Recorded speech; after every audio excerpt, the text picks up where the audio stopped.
following 4-leaf. Planet of apes. Okay. Nah, don't. Stay straight, motherfucker. Stay straight. Look at man. You went to film camp, didn't you? Yeah. All right, now. What's your name? Godfrey. All right. This is her double squirt. You can listen. We lost. You think you can get us back to TTFT studio? Yeah. All right. Now check this out. Look here, man. Look. There's a little role in this little Jonah Hill flick coming up. You know what I'm saying? Your skin is perfect for a little racism. Oh yeah, you think so? Yeah. Listen, do the right thing. We'll look out for you. We're gonna make this shit happen. I'm gonna get the map. Next thing you know, TTFT. All right, good talk. Yeah, so I've been watching a lot of YouTube like to the point that Angela is even like, you are watching way too much YouTube. But the thing is that I think that we could do something like that and actually make it lucrative for us. Shit, man, you been talking to me this whole time? Shit. Just anybody who's listening.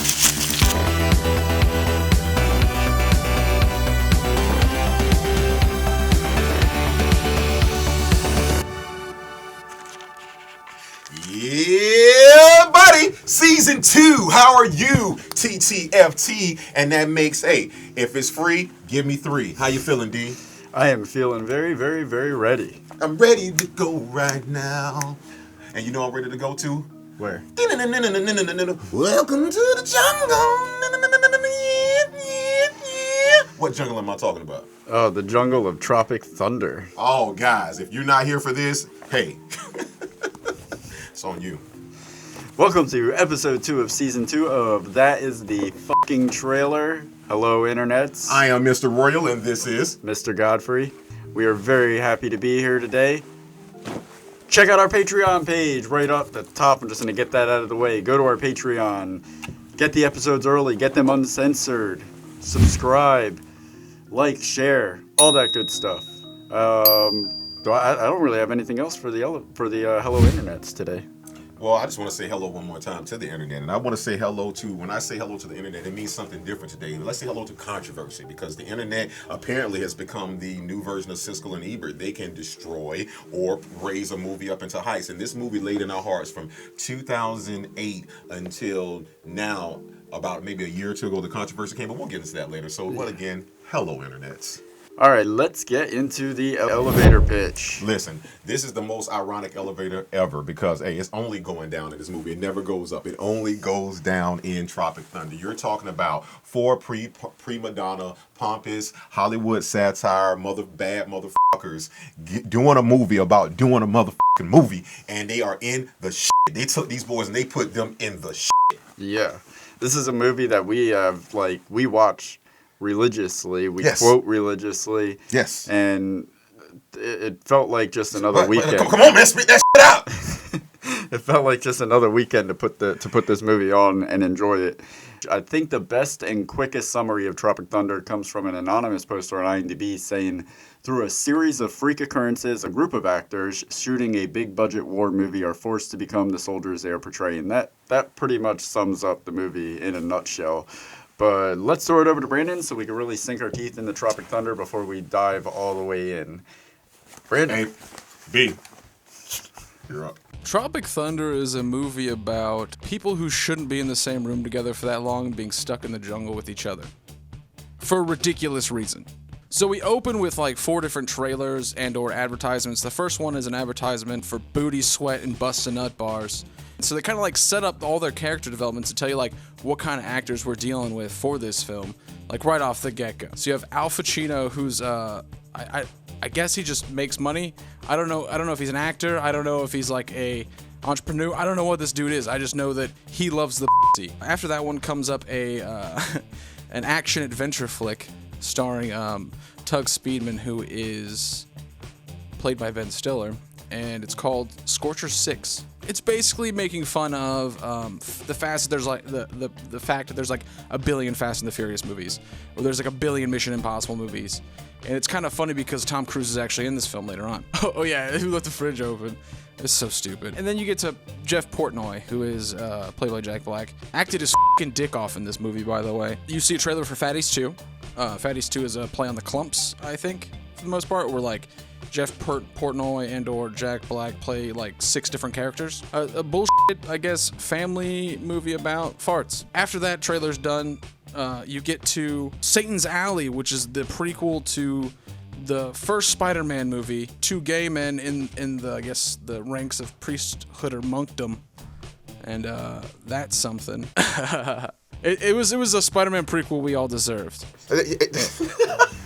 Out of all 3 of those trailers, I would watch Satan's Alley before I'd watch Fatties 2 or Scorcher 6. And then you get a narration card that says like, out of the 10 men who went into the jungle, only 4 came home. Out of those 4, 3 wrote books. Out of those 3 books, 2 got published. 1 of them only got a movie deal. This is the story of the people that tried to make that movie. So we open on a helicopter, ball of confusion by the Temptations is playing. The scene unfolds on itself throughout that whole sequence, and then eventually gets to a point where Kirk Lazarus has to do a scene with Tug Speedman. Tug can't cry, and that's a big fucking deal. So because the directors can't really wrangle the fucking cast, because he's a first-time director, it results in Danny McBride's character Cody blowing up an entire tree line, and that shot was $4 million that literally just got fucking wasted in one take. I gotta go potty. You hold my dick? So this fucking botching of this scene leads to a meeting with Les, the studio head, who is played by Tom Cruise. So Tom Cruise has a key grip punch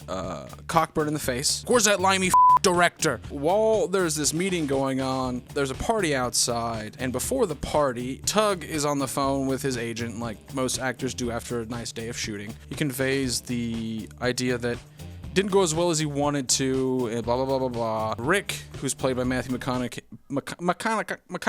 and he is really weird. This is where the subplot starts. Jeff Portnoy, to do this film, was like hardly insurable because he's apparently like a heroin, cocaine, and glue, and I don't even know what the third one is on him, and he was arrested. And it's kind of funny, the parallel between Robert Downey Jr. in real life and Jeff Portnoy in Tropic Thunder. There was a long time there where Robert Downey Jr. wasn't insurable to like make movies. So he had to forfeit his actual like what he was going to be paid to do the movie to be in the movie. We cut back to like Cockburn freaking out, trying to wrangle his actors, trying to have like an impromptu actors meeting because he's a rookie director. He's freaking the fuck out, and his actors being little shitheads. He went over to the beach, drank some booze, and then Four Leaf, who is Four Leaf, wrote the book that this fake film that they're shooting has been made based off of. And he speaks in riddles. He's basically that fucking dude from Jaws all over again. Four Leaf suggests that if you want to make this movie right, then you got to take these like actors into the fucking jungle, rig the jungle,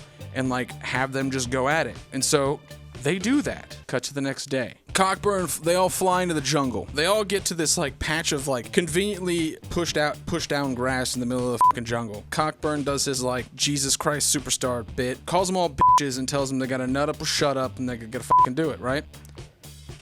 He explodes. At this point, the helicopter's flown away with Cody and Nick Nolte's character, Four Leaf. They fly the fuck away. They heard an explosion, so they're like on the radio trying to get a hold of Cockburn, be like, Cockburn.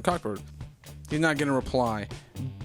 The actors think this is all just a part of the fucking like bit. Meanwhile, actual Vietnamese rebels are in the tree line watching this happen, and they're like, what the fuck is wrong with these people? You get more calls on the radio from Cody, and he's like, hey man, that's when the rebels start open firing on our cast to retaliate because they still think they're in a movie. Start shooting blanks into the fucking tree line.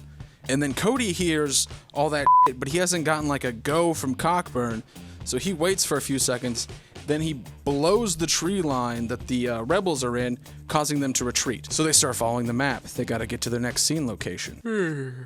Danny McBride and Four Leaf Clover dude, they get out of the helicopter and they start fucking looking for like something. And that's when they stumble upon Cockburn's blown the fuck up body. Four Leaf actually has hands. He doesn't have hooks for hands. Portnoy needs his jelly beans. And this is when Kurt and Tug talk about Simple Jack. This is the never go full scene. And it talks about Sean Penn and Forrest Gump. Forrest Gump charmed the pants off anybody. Olympic champion, war hero. Then it he just like goes off, and he's totally right about all of it. We cut back to Cody and Four Leaf, and that's when they get captured by the Vietnamese rebels. Four Leaf never went to Vietnam. He was like in sanitation on the Coast Guard during Vietnam. He never went to Vietnam, and everything that he wrote about in this book is a fucking lie. This is when the cast starts to argue over the map. Sandusky is the only character in the film that actually knows how to fucking read a map. Everybody else is kind of stupid because they're actors. They don't know dick about shit. Portnoy is kind of weird and starting having withdrawals a little bit. You OD'd! Jack Black. Kirk Lazarus walks up to Sandusky. He's like, hey man, I gotta pee. And he just starts like emptying out the canteen. He's like, yo, so you're the only one that learned all that, how to do all this shit, right? And he's like, yeah. He's like, hey, what if I got you that map and you could read the map and tell us how fucking lost we are? And he's like, yeah. Tug walks up to Sandusky. He's like, hey man, I ain't gotta pee. So they're doing the pee thing, and then I'm like, yeah, jungle montage, Vietnam! And then they just like cut it off a little bit short. While they're crossing the river in this scene, Kirk is like talking to Tug and kind of like stroking his ego a little bit when he's like, yeah, you kind of look like, remember Rambo? He looks kind of puffy in the beginning of Rambo, and then Rambo 2, he comes back, he's all shredded, stroking his ego, and Tug's like, yeah, you think so? Yeah, you think so? Snatches that fucking map from him and hands it to Sandusky. Bro, we're fucking lost. What the fuck? We went the wrong fucking way. The group parts ways. This is where we finally get our walking through the jungle montage. Yeah. Tug has been separated from the group, so at this point he's like hiding in this little hut and it's raining and he looks all depressed. He's watching fucking Star Trek on his iPhone. It's not even an iPhone, it's an iPod. He's watching it on like an iPod. He's watching like Star Trek on an iPod. Killed a panda bear. This whole time, all of these actors still think they're in a movie and everything is still all like controlled. Tug Stevens kind of lost it in this little hut wearing a fucking panda head hat. It's kind of terrifying. He's actually captured by Vietnamese rebels. So now the rebels have Cody, Four Leaf, and Tug. Tug is finally brought to the leader of this like Vietnamese rebel camp, and it's like a little child. And so they're just like beating the shit out of him, like blah blah blah blah blah. And then he's like whacking him with a fucking stick. He's like, please, don't hurt me. The kid's like just stops in his tracks. He's like, what was that? These like heroin dealing Vietnamese rebels. The only movie that they ever had access to is a VHS tape of Simple Jack. Rick storms into Les' office about the fucking TiVo. Les' office gets a call from the Vietnamese rebels like, we have Simple Jack. You pay us whatever amount of money or we'll kill him. And Les is a piece of shit and he just like goes off and just starts being like, he thinks it's another studio. Meanwhile, Rick thinks that it's like another agency trying to steal his client. Yelling at him, threatening him, calling him a bunch of fucking mean names. So the rebels at this point decide that they're gonna make, while they wait for the ransom money, they're gonna decide to have Tug Speedman reenact Simple Jack every day. And so I guess he starts to lose his mind a little bit. Portnoy is kind of indisposed. Sandusky's just trying not to get murdered in the jungle. Alpha and Kirk just having banter back and forth. They had one good role in this movie for a black guy, and they gave it to fucking Crocodile Dundee. Be Australian! I was a saucier down in San Antonio. The whole like scene there is just, it's primo. Portnoy's throwing up and he notices the camp because they've passed over the ridge at this point after walking through the fucking jungle for as long as they have. I don't know, it's a movie. There's passages of time that we can't account for. Fuck it. We see this camp. It's like a heroin processing plant, essentially. They see Tug Speedman there getting dunked in water and be like, oh shit, what the fuck are we supposed to do? Night falls, they're just like scouting it basically. They're scouting the thing because they saw Tug and they gotta go save Tug. So then they're like, well, how are the fuck are we gonna break these dudes out? And they're like, let's just do it like they did it in the book. And no, I didn't read the book. You read the book? He's like, nah, it's time to save Tug. Robert Downey Jr.'s character, Kirk, is gonna be the distraction with Jeff Portnoy on the back of a bull. They full withdrawing from heroin, they throw him on the back of a fucking bull. It distracts the guards enough to let Alpha Chino go save Cody and Four Leaf. And everybody's really weirded out that Four Leaf actually has hands and doesn't have hook for hands anymore. Hand me those hooks. And he's like, man, I'm not gonna use them again, I swear. Kirk Lazarus's cover is about to be blown. You wanna know what kind of fucking farmer I am? And he starts shooting like 2 M16s filled with blanks because there's no kick on any of these guns. And he does the little cross thing and sits down and puts his head up. He's like, I'm a lead farmer, motherfucker. And he just blah, blah, blah, blah, blah. And that's when Alpha comes up and he's like, kind of guards them. Meanwhile, Kirk goes to try to get Tug to then get to the helicopter, get the out of there. Cody and Four Leaf are basically rigging some places with explosives so that way they can make an escape.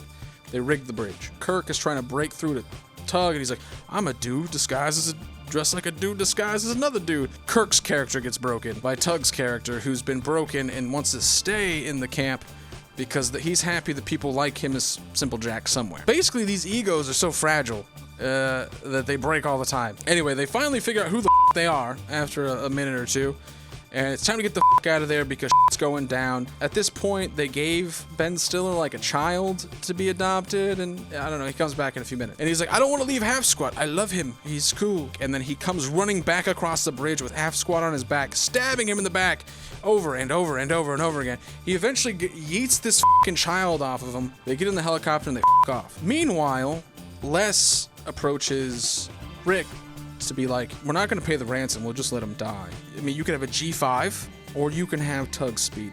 And then we don't know what he thinks after that. It isn't until the very end, when the helicopter's rising, and there's an RPG focused in on the helicopter, that all the actors and whatever's left of the crew is in. Meanwhile, Matthew McConaughey comes out of the bushes in Vietnam. Hey, I got your TiVo! And he throws the TiVo up and blocks the RPG from blowing up the helicopter so they can get away. And that's Tropic Thunder. All right, man. Well, listen, you got your work cut out for you next week. But yet again, ladies and gentlemen, if you don't know who this guy's name's Brandon. I've known this guy for 35 years. And by 35 years, I mean maybe 3 years, actually. Sounds about right. So, guys, listen, he'll be back each and every week. Hey, Brandon, once again, tell them where they can find you at, man. Don't. All right. There we go. All right, there we go. I like it. Thank you very much, sir. No problem, man. Thank y'all. Salute. Yeah, we're in. It's not how you salute. How?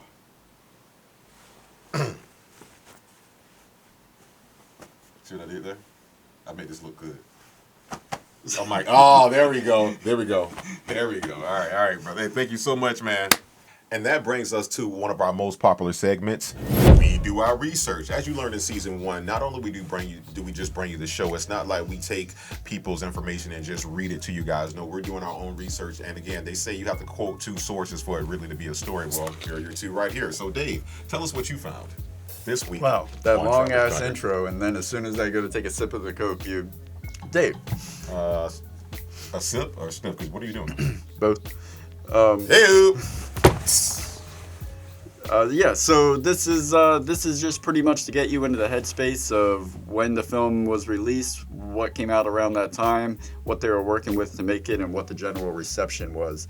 So the release date was August 13th, 2008 in the US. Other films that came out around this time were Pineapple Express. So did the Midnight Meat Train, and The Rocker and House Bunny would go on to join Tropic Thunder in cinemas. How the did I miss? So did the Midnight Meat Train. The Midnight Meat Train. Yeah. Is that that has to be rated X? I think it's a hard R. Okay. A hard R. Yeah, we know what that means. Is it 6? Not yet. Actually, there's the 6 rolls out the window on MLK Day. Oh, thank you. Hey, We would be you're remiss. welcome. There we go. Hey, you. You knew I was gonna say. Okay, go ahead. Yeah. Around this time, August 13th, 2008, this was a Wednesday. This was a few short months before the end of George W. Bush's presidency and a few short months from Barack Obama becoming the first African American to be elected president. CERN powered up the Large Hadron Collider in Geneva, Switzerland, the biggest scientific experiment in the history of mankind. Breaking Bad would premiere in 2008, along with the first film of the MCU, introducing Robert Downey Jr. to the world as Tony Stark. Could you say MCU for me one more time? MCU. And lastly, a stoner won 3 gold medals, all in world record times in a single day during the Beijing Olympics. Are you talking about Michael Phelps? Yeah, the stoner. See, kids, smoke weed. You can go on to win the Olympics. Or if you don't inhale, become the president. That's true. All right. He inhaled. Yeah, he did. With a budget of $92 million, Tropic Thunder brought back almost $26 million in its opening weekend with a worldwide gross to this date of nearly $200 million. It runs at 1 hour and 47 minutes, or just over 2 hours if you're watching the director's cut. It's the most famous, underrated film of all time.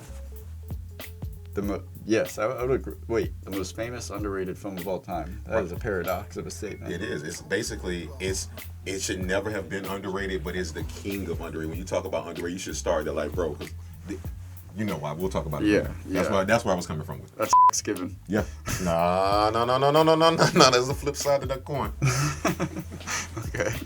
Lastly, it was filmed in California as well as Hawaii, where Ben Stiller has a residence from July to December of 2007. All right. And with all that said, Mr. Royal Lord of Connections, let's move on to connections and hear those connections. Yes. Connections. This week's version of Connections is brought to you by the Composition Notebook. Get you one. Put your thoughts in it. Put your mind in it. And you know what? Most importantly, put your behind in it. And I mean your ass, because if you don't, you'll be out on your ass. Popping ass open. I like that. I like that. You brought up an acronym that I had never used, but I knew exactly what you were talking about last week. JCVD. That was a JCVD reference, the Universal Soldier shirt that Danny McBride wears in the film. I did not notice the Universal Soldier shirt. That's awesome. No, because that was like my fourth degree of separation from I initially started with the opening of the film. The film opens with a I have it right here. I call it the Stallone Schwarzenegger opening. The opening of the film. I'm talking about the true opening of the film when they put them in the.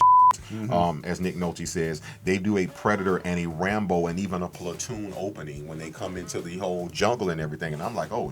And so as I was writing those things down, I'm like, I'm looking at Danny McBride, and he has on this Universal Soldier shirt, which is still a callback to the Predator because John Claude Van Damme was the original Predator in the suit. Guys, listen, hey, I don't know how much you're paying for tuition, but you can't afford us. So with that being said, also I wanted to bring this up very much so like my connections went really. Let's talk about this as well. Now, Iron Man dressed as Black Panther. What I mean by that, after the 1 week party, Robert Downey Jr., who plays Iron Man, is talking to the director, Damian Cockburn. He's like, hey man, hey listen, I'll be on the first thing smoking. Get it? Hey, you paying the bastard. Like he's saying all these things to him, but I'm looking at him, he's dressed like a Black Panther. So there's my Iron Man. Robert Downey Jr. has transcended from everything to Iron Man. Now he's Black Panther. Like, goddamn. And not only that, later on they show him in that first scene when they get dropped in the his helmet, the callback to, I like to think of Full Metal Jacket, where they all had either Joker or some crazy his helmet has the big black fist on it. I'm like, what the? It's blowing my fucking mind. That's what I'm saying. Like, I don't know if you're prepared to know how far I've went. Look at me. I'm working for the show, brother. I'm not done, brother. We're still not there. Don't look at my notes. Just blind your eyes. Oh, Jesus Christ. We had just talked about this. Remember what we were talking about this week? You like I had not seen, and this is confession to the show, full transparency. I don't feel bad saying this. You were saying that as big as a film nerd as you are, a film student, that you had never seen the Mission Impossibles, and there's certain things I haven't seen as well. But I don't think you can appreciate this reference right here. But you can appreciate it because Tom Cruise would say this, but it's all Mission Impossible. They're playing on the play. He says after he talks to the flaming dragon, and he hangs up the phone and says the most craziest, disrespectful shit ever. He looks at everybody and says, "We don't negotiate with terrorists." Like, bro, he went back to that's him in every Mission Impossible. Like, what the f are you saying? She said it so proudly too. We don't negotiate, and everybody's just and the way he looks around at everybody too. Yeah, like for the applause. Like, yes, I did something admirable. David, I'm stepping it up even another level. There's no way I can connect. I'm gonna get you, sucker, and Tropic Thunder. Yeah, there's no way. Have you seen it? Yes, I have. And I'm gonna with you. What did old boy tell him when he was like, "Hey man," he was like, Nick Nolte, I've never been outside the country. Danny McBride was like, what the f? He's like, I wrote the book. I was a patriot. Damn, he's like, what did you do? I was in the Coast Guard, sanitation duty. Oh, so I couldn't do it, David? I'm gonna get you, sucker. I thought you said you was in. Oh hell, I'm never a secretary. We used to play paper football. He's like, yeah, I used to do it too. That's what I got the voice. There you go. There's a connection, man. I am, man. Hey, you ever wonder what point you gotta stop living up here and start living down here? Hold on, I know I'm running high. I know I'm running long, brother, but I'm sorry. Jesus, man. Hey, my last one that I really brought, because listen, guys, I understand Predator 2 didn't get to make the season, but I didn't mean to make this connection. It just kind of happened here. But here's the thing. I know he's thinking there is no fucking way Target is finna to pull Predator 2. He just did. I'm gonna get you, sucker, and all this other shit. But Predator 2, yes, there is a reference. How, David? I'll tell you how. Thank you. You're welcome, sir. I'm not going to get too deep into it because it goes into one of the other categories, but I'll just say this. Nick Nolte. In Predator 2, Nick Nolte says that Nick Nolte is a special agent, and they've been studying the events of what happened from Predator 1 about what happened in the jungle. Those events happened around the late 60s, early 70s, maybe 80s. So, in Tropic Thunder, Nick Nolte, of course, is old as hell, but it's a great cameo that he does. Not even a cameo because he's in it more than that. But he says this is a book of that. He's writing a book about what happened out of all these people. You hear it in the beginning of the movie, there were so many people that 10 people went, 4 people came back, 3 wrote a book. This is the one person who attempted to. So he's a storyteller. So my point is this. If he's telling a story of Tropic Thunder, maybe he was telling a story of Predator as well. Because in Predator 2, he's saying, "Hey, we've been studying this. I was in the he's been in the jungle." Like, oh, so you're a storyteller, but we'll get into that later. So that's my connection. I like where you're going with that. Oh, I'm not done yet. I'll get there later. As will I, because that's a perfect segue. Awesome connections, by the way. A plethora. I couldn't stop, man. I couldn't. What did you want me to do? No, I like it. But that last connection is a perfect segue to my theory. So let's move on to Hear Me Out. All right, so hear me out. What if 4-Leaf isn't 4-Leaf, but he's an imposter, a failed actor turned murderer? Now, at the beginning of the movie, like you said, it says 2 books were published about 4-Leaf, about that whole situation. That means that the story was actually true. But we know that 4-Leaf, or Nick Nolte, wasn't 4-Leaf because he doesn't really have the hook hands. So there's 2 facts here. The situation with 4-Leaf that the books were based on really happened because another one was published besides his. And also, 4-Leaf is, Nick Nolte is not the real 4-Leaf. So what I propose is that, what if Nick Nolte, whoever Nick Nolte is, was tired of not making it as an actor? So he saw an opportunity to work in Hollywood by kidnapping and killing the real 4-Leaf, assuming his identity to work on a film set where he attempted to kill actors who achieved what he couldn't. Because if you think about it, he's the one that convinces Cockburn to take them out into the shit. Correct.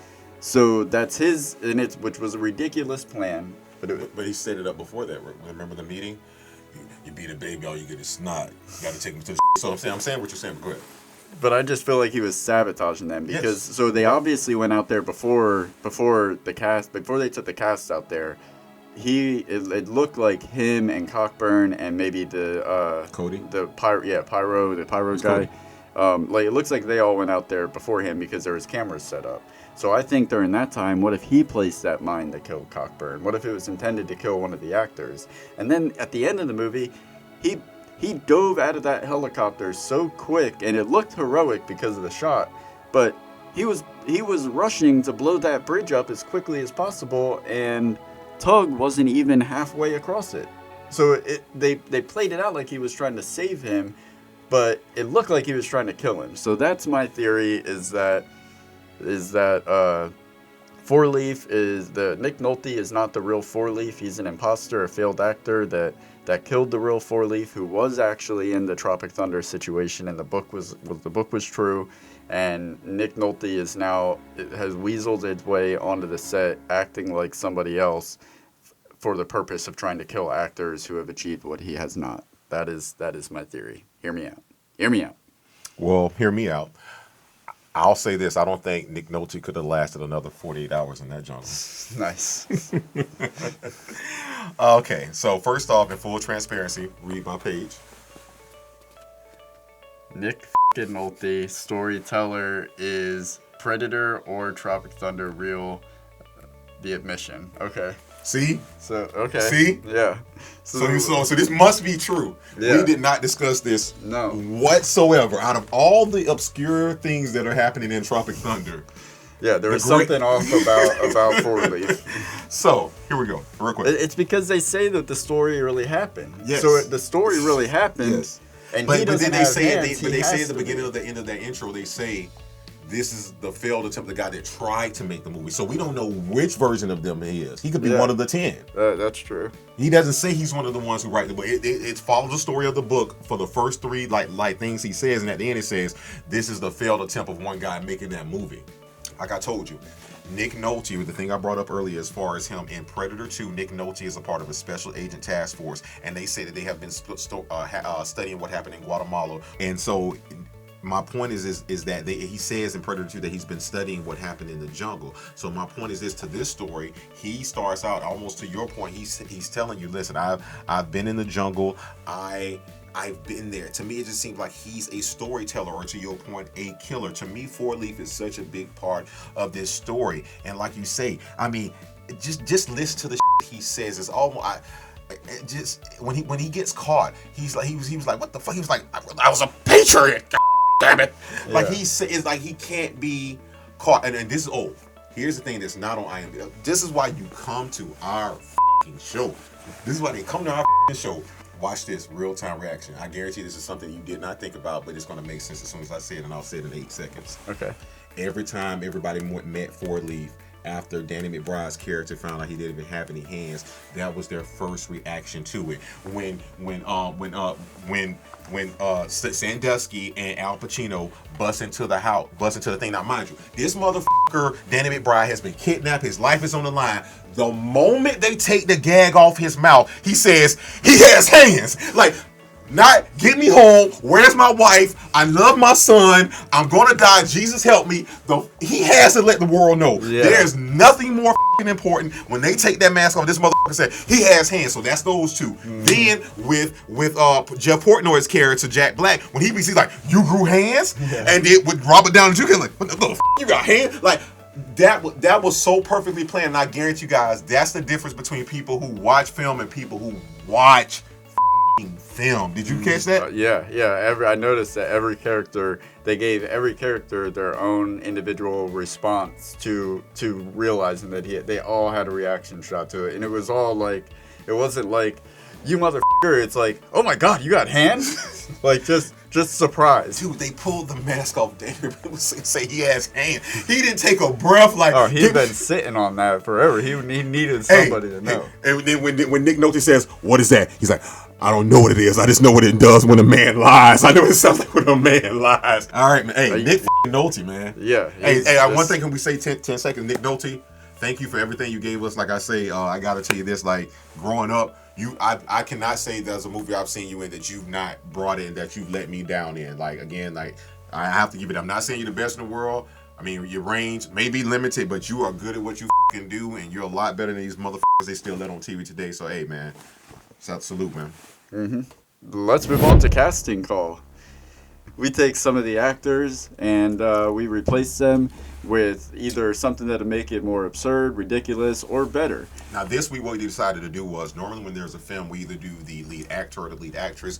But again, what we decided to do this week, because what we like to call to us, there is no lead. There is a lead crew in this movie, a lead cast. This is truly a cast. It's what they all play off each other. It's really probably, if I had to rate, let's say if there were a top 25 of movies where 4 people had to play off each other, this is definitely would land in the top 25. So this week we're going to tell you guys what we think about it. And David, why don't you go ahead and go first? Let's do this. So you have 4. You start with whatever character you name. Right. I'll do the opposite character. You go first. All right. So Tug Speedman. You can start with the number 1. Go ahead. Yeah.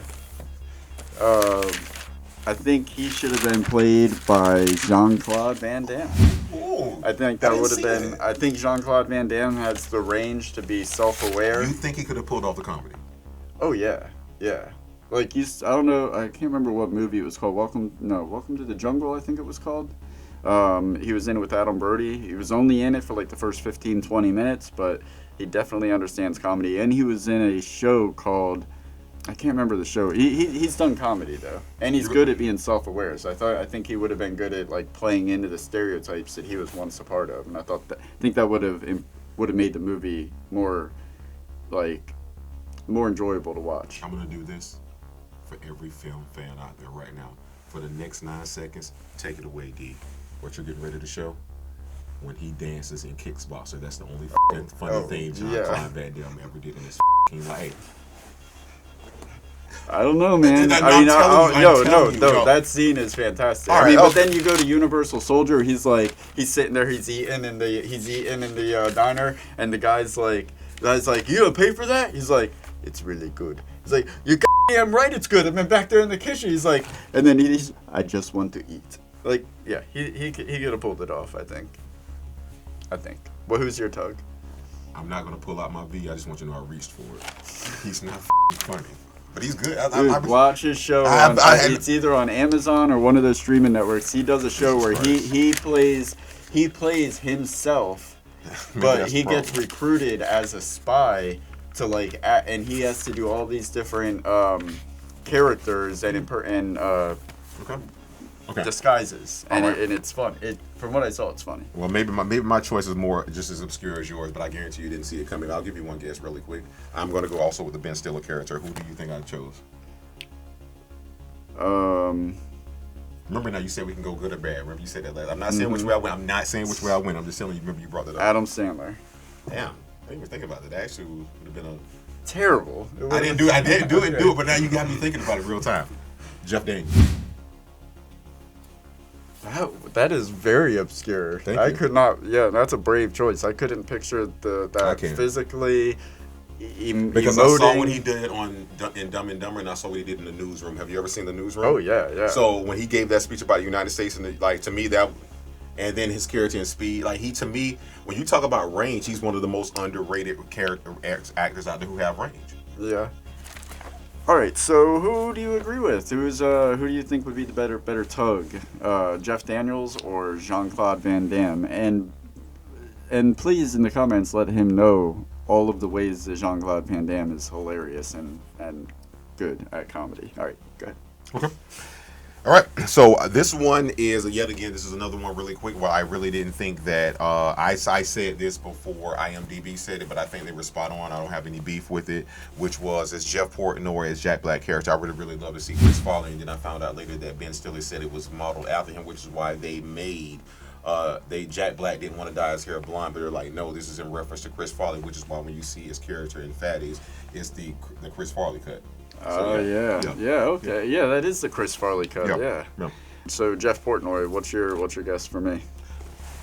John Candy. That would have been good. I went Zach Galifianakis. Oh, God, yes. So you're fucking with me. What? See, because Due Date. And Planes, Trains, and Automobiles. Oh, I have won. He is. Now, I'm not going to say I've won. Let me not do that. I specifically said that what bothered me so much about Due Date was that Robert Downey Jr. and Zach Galifianakis have so much potential, and they blew it. They didn't blow it, man. Well, I still stand true that Zach Galifianakis is an awesome actor. Zach Galifianakis jacked off in front of Robert Downey Jr. and a dog. That's where Hollywood is at now. Could you imagine him in all of the things like the direction he would have? I think it would have been similar, but just slightly drier and I don't know, like more strange. I think it would have brought an element of strange to it. You're almost there, Dr. Strange, a few episodes away, brother. Benjamin Cumberbatch, who also ironically played Sherlock Holmes just like Robert Downey Jr. was. So that wasn't a shameless plug. It's just another connection from the Lord. Zach Galifianakis or Chris Farley? Chris Farley was your guy, right? Yes, Chris Farley. And in fairness, this is one of those times where there's no wrong answer. No, I don't think. Yeah, I mean, obviously, it was waiting for Chris Farley, and Zach Galifianakis would have definitely killed it. Yeah. All right, so I'll do Al Pacino next. Jesus Christ. Okay. Do you have a guess? Jamie Foxx. That would have been damn good. I went Donald Glover. You know what? I didn't think of that. And you know what? That would have been that's astute. But you know why? Because here's the thing, and I told you about this. I've told you like you need to watch ATL, but in fairness, even though you haven't watched ATL, you've seen that scene, and you've seen a few scenes from it, and it's just him in Community. He's good in an ensemble. Okay. That's my thunder. If you ever say something during this episode that I can't combat, I have like one major comeback, and so you can't ever. Okay. Jesus Christ. So I'm still coming back to it later, but I like that. I actually now like your choice just as good as mine. But if I could have done Apple Chance, Chris Tucker. That would have been interesting, especially in 2008. Not old Chris, I'm talking about like Money Talks Chris Tucker, like Rush Hour Chris Tucker. Jackie Brown Chris Tucker. Jackie Brown Chris Tucker, yes sir. So okay, all right, I'm finna with you really quick. Now I gotta with you. All right, so I gave you Jeff Daniels. Oh, I'm finna with. Do I fuck with him now? No, I'm gonna with him later. I ain't gonna with him now. I'm gonna with him later. So Robert Downey Jr.'s character, Kirk Lazarus. Lincoln Osiris. Yeah. Shout out to my motherfucking dog, Woody Harrelson. That would have been a challenge for him, I think. I don't think so. But it would have been 7 pounds, man. He has range, brother. I haven't Money seen train, 7 pounds white man yet. can't jump. He's down with the calls, man. You gotta hear Jimmy. You gotta feel Jimmy. Like, no, I'm telling you, he could have did it, bro. To me, he has that.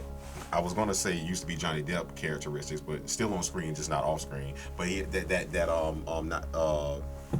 Matrix, Keanu Reeves. Like to me, he's that. I don't. As much as I respect them as actors, I still respect the fact that they're actors, but they still have their private lives. And so my point is, like, I'm saying these characters because that's the beautiful part of us doing this show is that we get to input. Like, damn, how different could it have been, and we don't discuss this. So I'm definitely saying Woody Harrelson again. Like, I don't know if you've seen 7 Pounds, but just why, like, he plays a blind guy working at a call center, man, and he f***ing kills. I'm like, damn it, you from that to f***ing Zombie Land to like dude, whatever. Like, come on, bro, you're that dude, man. From Kingpin, you're that dude, man. Yeah, You're that dude. He has the range to do it, man. I mean, he's a great actor. I just haven't seen him explore a whole lot of range. I have, only because I dug deep. I do my research. You go ahead. All right, ahead, my go ahead. Kirk Lazarus would be Christian Bale. I think that would be so funny to see him almost making fun of himself, because that character would have been like that. Like Kirk Lazarus is like the Christian Bales of acting, just totally method. They don't break character until the end of the shoot. I want to feel it, bro, so bad, but it's just something about his character in Shaft that won't let me feel it right now. Wait, Christian Bale is in Shaft? He killed a nigga, hard R. Oh. He hit him with a fucking like pole. Like the Samuel Jackson Shaft? Yes, I that did one. not know. I saw that Oh, you want movie. to go I did back? not- Now, this is at this point where David realizes he needs to do a deep dive, and he'll play it now. Head, black man, dead. We're back now. David, you want to change that? You don't have to change it, but you have to. Now that I've added that, how do you feel? I mean, it's Here at just, TTFT, we're transparent.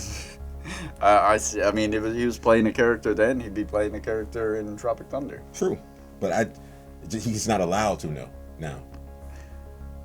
That character he played isn't allowed to. But he played that character like when he was Jack. Okay.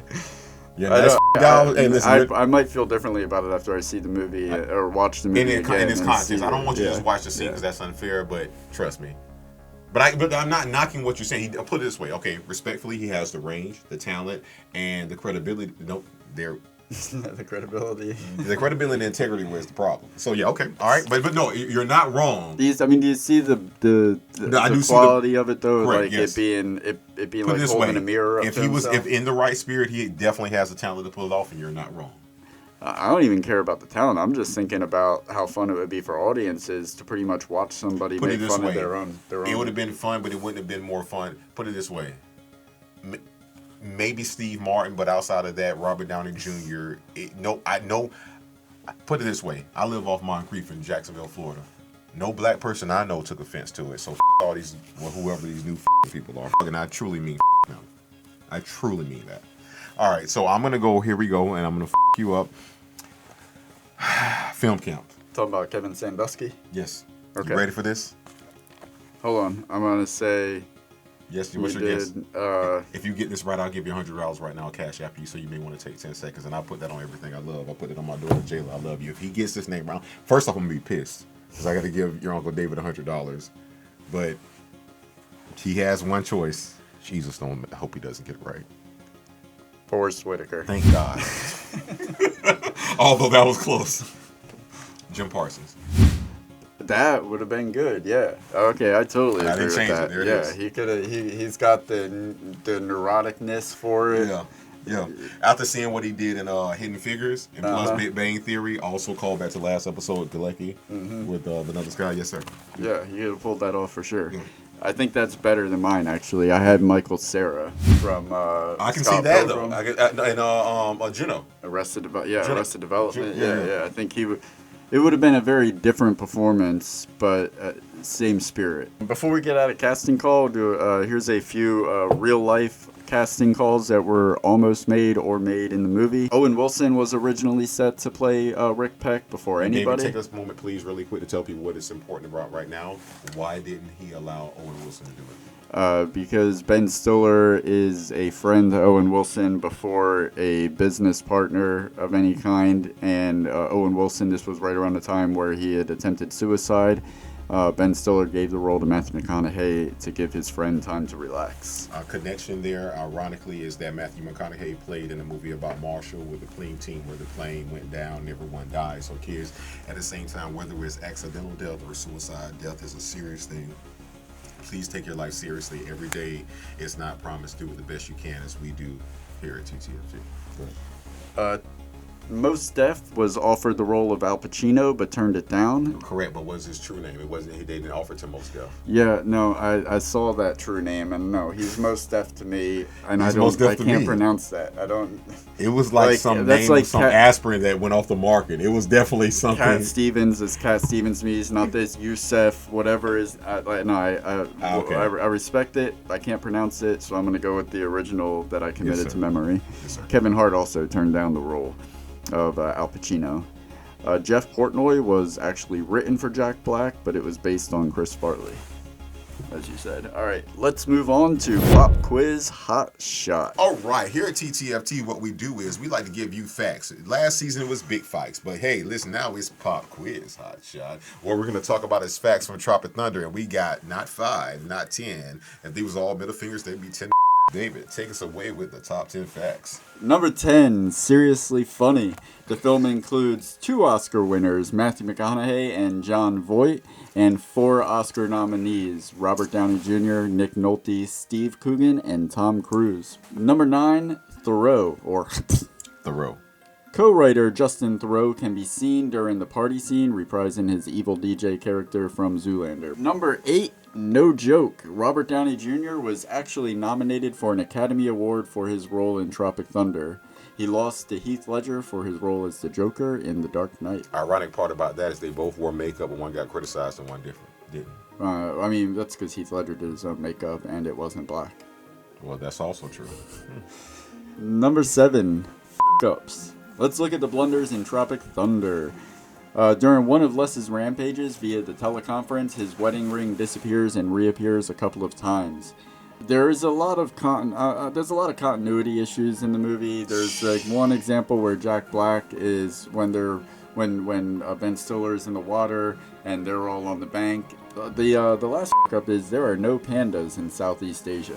Number 6, Booty Sweat. As part of a promotional stunt, the Booty Sweat energy drink seen in the film was actually available for a limited time on Amazon. And bonus fact, that scene was the last thing shot for the movie, filmed early in the morning on Thanksgiving. Number 5, Satan's Alley.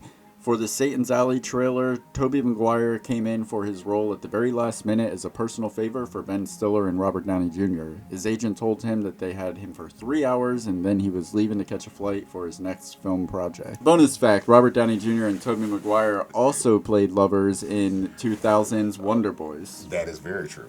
Number 4, Just Cruisin'. Ben Stiller said that Les Grossman is almost entirely the creation of Tom Cruise, who insisted on playing the studio head instead of Tug Speedman's agent, which he was originally approached for. From the dancing to the look of the makeup, he assumed total control over the character. Aside from the more obvious makeup effects on Cruise's face and head and the extra hair on his chest and arms, Cruise also decided to play the character wearing oversized prosthetic hands. And if you want more Les Grossman, find the 2010 MTV Movie Awards and your wish will be granted. He reprised his character for that year's show. Also about Les Grossman, in 2010 it was announced that a spin-off film would be developed centering around Grossman. The script was written, but no updates on it since March of 2012. And let that be a lesson to you film school students again, that sometimes less is more. No pun intended. I mean, you specifically don't like sequels or remakes or rehashes. How would you feel about a Les Grossman origin story? The same way I would feel about a Kramer story that was actually tried by NBC with Kramer, and it did not work. And specifically, here's the crazy part about the executives at NBC asked Kramer to be the same type of character he was in Seinfeld. And to his credit, and it's hard to give a guy that said you niggas was hanging from trees 400 years ago credit, but to his character's credit, as far as an artist, at least he disputed NBC and said, no, I want to do something different, I want to have range. So that's how I would feel about it. Number 3, controversy. It's universally agreed upon that blackface is bad, no, very bad, no. Even Tropic Thunder, which layered the act behind an actor being played by an actor portraying someone in blackface to satirize method actors and the lengths they will go to a role, even Tropic Thunder has received its fair share of criticism, with many still praising Robert Downey Jr.'s performance. Co-star Brandon T. Jackson stated, "When I first read the script, I was like, what, blackface? But when I saw him act, he became a black man." He also mentioned that it was weird because Robert Downey Jr., being a method actor himself, did not break from the character. On the Joe Rogan Experience, Joe pondered to Robert Downey Jr., "Do you think you could do a role like that now?" To which Robert Downey Jr. responded, "You could, but would it be a good idea?" Speaking of controversy, the film received significant backlash due to its depiction of the mentally handicapped, with the film itself admitting their mistake. Rather than saying I don't like the world that we live in, I say I miss the world we used to live in. You've heard me say on the show that I miss simple racism, and also what I miss is the world to where PC it was just a computer. Mm-hmm. It didn't stand for politically correct. Jesus Christ, can the comics not be comics? Can artists only reflect the time they're living in? How dare you get mad at the people displaying to you what's actually happening before you get mad at the people that are actually doing it? So you. Go, baby. Is that good enough? Be sure to join our Patreon. You can get these episodes totally uncensored. I'm sorry, that was like one of my best statements ever. Oh, yeah. I meant that. I had nothing further to add. Thank you. Number 2, Lazarus didn't lie. So Kirk Lazarus says in the film, "I don't drop character till I've done the DVD commentary." Holding true to that statement, Robert Downey Jr. actually spends the entire commentary in character on the unrated DVD and Blu-ray. Number 1, Origin. Stiller developed the premise for Tropic Thunder back in the late 80s while shooting Empire of the Sun, in which he played a small part. He wanted to make a film based on the actors he knew who, after taking part in boot camps to prepare for war film roles, became self-important and self-involved, appearing to believe they had been part of a real military unit. According to Stiller, Tug Speedman is partially based on a young Sylvester Stallone. It's actually funny that that Tug Speedman is based on Sylvester Stallone, because they call that out in the movie when Tug Speedman is in the river and Osiris coming up to him trying to warm him up so he can take the map from him. He's like, "You look like Stallone, not young Stallone, but Stallone Rambo 2 when he beefed up." And Ben Stiller actually says, "Thanks, man. That's actually what I was going for." He says it right there. All right, Dave, when's the last time you used a condom? But never mind that. That brings us to 7 minutes in heaven. These are our favorite scenes in Tropic Thunder. Do you want to go first? I do. I got 3. Yes, let me put my headphones on and watch, Dave. I've learned after one season how to put these on. My daughter's so proud of me right now. I'm so money right now. All right. We start with one of my favorite scenes was Welcome to the Jungle. Guys, there are so many subplots when I say Welcome to the Jungle. When they first get into the jungle, as Nick Nolte's character says, you got to drop them in the and to me, it was remnants of when in Predator they got dropped into the war zone at the beginning for the made-up story that Apollo Creed's character from Rocky had. Carl Weathers, there we go. I knew I'd catch it, big boy. Shout out and salute, sir. Carl Weathers' character. So with that being said, so they get dropped into the shit, and as you notice, if you think what happened to Tropic Thunder is weird, imagine what happens in the first Predator when they're riding into the jungle. Like literally, you have a wrestler that became a governor. Go figure. Not the first time. I'm not talking about Schwarzenegger. Oh, you're talking about Jesse Ventura. Oh, good. Wow, I know about Jesse Ventura. You know about JV. I've been on that conspiracy. So with JV, he spits on Carl Weathers' shoes. That's a nasty habit you got there. So with that being said, man, listen. To me, like I said, you have that happen. I told you about Osiris with the black panther, with the black fist on his helmet. This is one thing that I know you didn't catch, and I know that IMDb didn't catch. It goes back to the controversy that I talked about earlier with Robert Downey Jr. With what most people say blackface. Again, to do blackface would be a discredit to what he did. That wasn't blackface. He made me. I remember I watched it the first time and didn't know it was him. So you pass the test. You don't get the B. You don't get the N-word card, but motherfucker, I watched the full movie, and my ancestors experienced a lot of racism, and you are the first person that does not have our DNA. For some reason you got in, and I'm not saying other people are going to get in, but hey, all right. I didn't feel like it was blackface, but with that being said, you're gonna do it right. If you're gonna do it. But my whole point of saying that is that Damian Cockburn's character, not even character, the character of Damian Cockburn's, when he's walking around in circles telling everybody what's going to happen, he looks directly at Robert Downey Jr. He delivers a line in the Welcome to the Jungle scene. He says, "You want to occupy the skin of another human being." He looks directly at Robert Downey Jr. when he says that. Oh yeah. And so it's almost like they know what they're doing, and they're like, which they shouldn't have to do, but they're giving satire to what's actually happening. Yeah, they had the moment too with Al Pacino where he goes, "Oh, that's how we all talk, huh?" And they are self-aware in that moment as well. Mm-hmm. My number 3 scene is the opening fake trailers from Scorcher to Fatty's Fart 2 to Booty Sweat. But the kicker for me and all that was Satan's Alley. Robert Downey Jr., his ridiculously beautiful eyes that are just glowing, and all of the stupid looks that they cut to.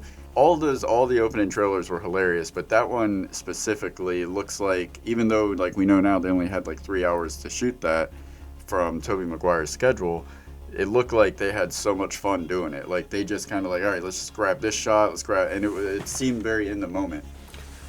It takes a lot of balls. We're still in the jungle scene. Okay. And I know what it's like to take characters too far. As deep as Robert Downey Jr. was into his character, there was one person that was way more into their character, and that was Four Leaf. Oh yeah. He was so into this motherfucker. Says in the same scene, it's smoke and mirror, guys. Welcome to the movie factory. You know what, Kurt? I've done a lot more effects-driven films than you. Bro. Kurt Lazarus has won 5 Best Actor awards. He's offering this motherfucker to play Abe Lincoln, young Abe Lincoln. This motherfucker, Ben Stiller, says you can get a Teen Choice Award, and he double downs. You got that talent, like you can do that. Like, what the fuck? Yeah. Go ahead, brother. Like, am I tripping? No. My number 2 is when Pecker confronts Grossman. He's in a meeting, in 2 seconds with a pecker. Flaming Dragon, okay, face. Take a big step back and literally your own face. Tom Cruise, man. Scorched earth, motherfucker. I will massacre you. I will you up. He takes such a simple line and puts so much behind it. And then when it comes back to that scene, like you said earlier, we don't negotiate with terrorists. All the way to Tom Cruise and Bill Hader dancing to Get Low. Like that whole scene, I'm either grinning or laughing the entire scene. Brother, and when I tell you the beat of the year, and I mean this of 2008, Bill Hader, Tom Cruise, Matthew McConaughey, the scene. Pecker is looking directly into Hader's and Cruise's face, and he says, "They're gonna kill him." When I tell you, the best duo in the last 9 years. These motherfuckers do not break character when I'm talking about Hader and Cruise. And I quote, and we'll weep for him in the press. Yeah. That motherfucker, dude. Bro, I was done. You see it. They're going to kill Beat of the Year, and we'll weep for him in the press. Like, bro. Jesus Christ, man, to be that's not even a douchebag. That is a douche bomb, man. Like, seriously, bro, it's like the one humane thing we'll do is still only for money.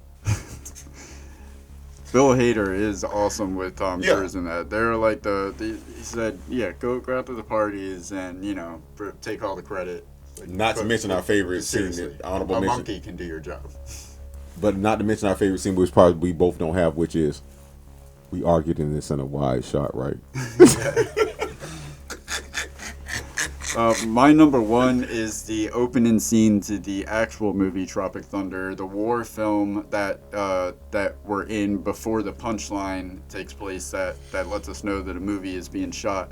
You get the introduction of Osiris out of nowhere. All of a sudden, you are like, oh, shit, this is Robert Downey Jr. And immediately, from the first time he's on camera, he is 100% in character, and really they all are in that opening scene. You're just Jack Black trying his best to sound like some like wartime dude. We'll get a natty on the skating with the baby. He's a snake and nape. Snake and Nate, there you go. Good call, man. Hey, fist yeah. bump. Appreciate it, call. Yeah, snake. That's exactly what it is. That's a real term. Yeah. Yeah, I love jumping into it, like watching these comedians all try their best to play real, like in a real war movie. And there's oftentimes, like, what's convincing about it is that the cinematography. You're talking about John Toll, yes, Yeah. sir. Who also did Vanilla Sky. Yeah, Yes, yeah. and we'll be doing Matrix 4. The cinematography, the editing, the filmmaking of it is so high scale. Like, it's not like, oh, we're doing a comedy, we can just like whatever on all of the technical Are they stuff. one of the first few people I feel like they took Airplane to the next level? Remember when Airplane came out, it wasn't just a comedy, it was like a film. That's not even on the same level, because Airplane. But it is though, with technology wise. Think about it. What I'm saying is, when Airplane came out, it didn't feel like Saturday Night Live, it didn't feel like a skit. It was a movie satiring other movies, but actually was a film. Yeah. And that's what this does. It takes, like you just said, they didn't spare any expense. This was a big budget film that you feel like Friends made. Like I know Spielberg, I know Scorsese, like I know this De Niro. I can do it with these people, and it's like a big budget film for. Yeah, I really appreciate the quality of the filmmaking, and it's. Remember when Wild and Crazy Kids came on? Like, why would this show be out there for us? And this is exactly what we would think. Mm-hmm. I'm sorry. That's how I kind of feel. And it's just hilarious to watch the comedians play these roles with so much commitment. Like, they are really, really pretending hard. And then when Tug and Kirk are trying to outact each other, the funniest part about that to me is watching Kirk staying in character as Osiris getting frustrated with Tug. And then, of course, there's a line, now we in rewrites, I'm going potty. Want to hold my dick? Hey, yeah, you know what? We got lemonade. We got lemons. Let's make lemonade. Yeah. And then he's and then the four-leaf Speedman is bitching to his age. He was like, and then Osiris is crying, and that's not even. Whoa, man, you gotta buck up. Hey, four-leaf, were you crying? See, I think that's what the problem. Oh, that's the problem. Motherfucker said, "You're an honor to our country. We owe you a lot of respect." Shut the up. Yeah. Like, what, he spit out like a pear? Jesus Christ, man. All right, so this is your number one scene. 100%. I want everyone to close their eyes. Not really open your eyes. Danny McBride's character. Open your eyes. There we go, David. Open your eyes. Oh, call back. Danny McBride character says to Nick Nolte. His character says to Nick Nolte. Now, mind you, they're by themselves. He comes up to him and says, I don't mean to come off weird or anything, but I might be your biggest fan. Now, mind you, you're in a third world f***ing jungle country, and like you say, for all we know, Nick Nolte's a murderer. We don't know what he is, but Cody, Danny McBride's character, is so into you. Like, I might be your biggest fan. He was like, to be honest with you, like what you did. I read your book. It's like my Catcher to the Rye. Like, and so now we're into another level. Like, we're so. Like, he's so into him, and he looks at him, and he was like, hey man, what's that? He was like, I don't know what it's called. I just know the sound it makes when it kills a man or whatever. And it's just like to me, like that would. I understand why you're saying like, why would that be your number one scene? But I'm just thinking about how weirded out would I be by that. Like, I'm already a fake, and I'm already a crazy person. But you know how crazy you got to be to make a crazy person crazy? Yeah. Like, he's like, he starts with, I don't mean to weird you out. Or he could have said that at any time. He's been on set with Four Leaf in pre-production, a few scenes before that. Why now? Why when we by ourselves? This motherfucker say, listen, man, I don't mean to weird you out of thing, but I might be your biggest fan. And mind you, Four Leaf is not an A-list actor. No. He is not. You remember from Blaze of Glory? Jimmy, you're my own fan. I want to wear your skin, Jimmy. Oh, Jimmy, I want to wear your skin, Jimmy. Like, just f***ing with me. Yeah. Am I tripping? I'm going to wear your skin for my birthday. Jimmy, yeah. Coming up. Yeah. Am I tripping? No, that's, I didn't think about that. That they had plenty of time together in better situations where he could have brought this up. Yeah. Like, maybe the first time they met. Yeah, that's... That is funny. He has hands. He was so let down. And his biggest fan is the one that has the initial revelation that he is not who he says he is. I'm a patriot. I'm sorry, All right. man. Out of a sea of amazing scenes, those are the ones that we could find the time to mention during this segment. But the whole movie is amazing. What was your favorite scenes in Tropic Thunder? Let us know in those motherfucking comments. And let's move on to our favorite quotes. And you are gonna need a bigger... And we are 15 episodes in, and I'm still waiting to see one Jaws reference. Can we not at least get the guy who played the lead character face now? All right, we never have to do it again. On to it. We're going to need a bigger boat. David, take us away. There's so many quotes in this movie. We knew it was going to be a challenge to keep it down to 5. If you've noticed, we've sprinkled quotes throughout the other segments, but were you actually able to keep it down to 5 in an honorable? Yes. So, okay. Being an actor is no different than being a rugby player or a construction worker, except my tools are the mechanism that trigger human emotion. In Kirk Lazarus. Yes, that's when he's doing the interview, right? Yeah. And smoking the cigarette. Yes. Kirk Lazarus, Yes, man. It would have been too easy to make because I mean, he had 5 years old. Could have easily just been all him. I don't read the script. The script reads me. I had that down. That line I put in there. That one made it to my list purely so I could say there has never been a more royal thing to say that I'm pretty sure I've heard you say that as those exact words actually. And I truly believe that. Before we jump into an interview. In the early season 1, like, hey, do you check you read the questions? I don't read the questions. Questions read me.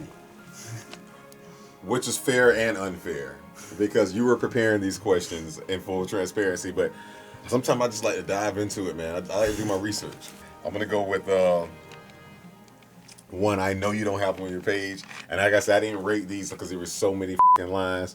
But the fact, first off, is this is the greatest behind the scenes set ever. When you're not filming, they're having the greatest time of their life. They had a party for 1 week down. And like most films are like 20, 30, 40 weeks. So if you're having a party. That's such a good play on on set life. Like everything is a celebratory. It's like a landmark. fire festival. Yeah. So, for anything, you're patting yourself on the back. So doing that.